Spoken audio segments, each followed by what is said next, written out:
It was the moment for Shell's shareholders to meet the board and to put forward their concerns. But before they could, environmental campaigners had gathered outside the venue, determined to highlight the dangers they believe Shell's plans pose to the Arctic. Shell's going back this year to the Arctic, despite the concerns, despite the risk, despite the massive protests. And what you see is that they're still pursuing a strategy that's basically going towards 4 degrees Celsius of global warming. And that's not in line with the international commitment. Seemingly a world away from The Hague, hundreds of people have been staging a waterborne protest against Shell's plans.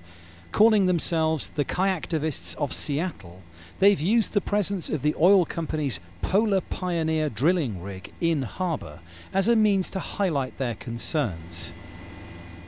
One Alaskan campaigner travelled to the Netherlands to explain in person the dangers she believes her people will face.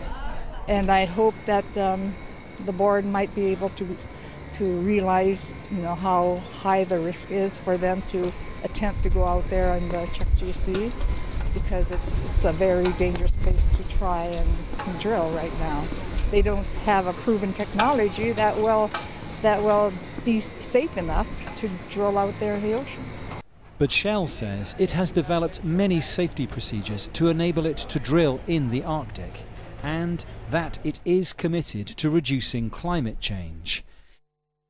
At Shell, we have long recognised that meeting energy demand is a massive challenge, but so too is the need to tackle the real and growing threat that climate change poses.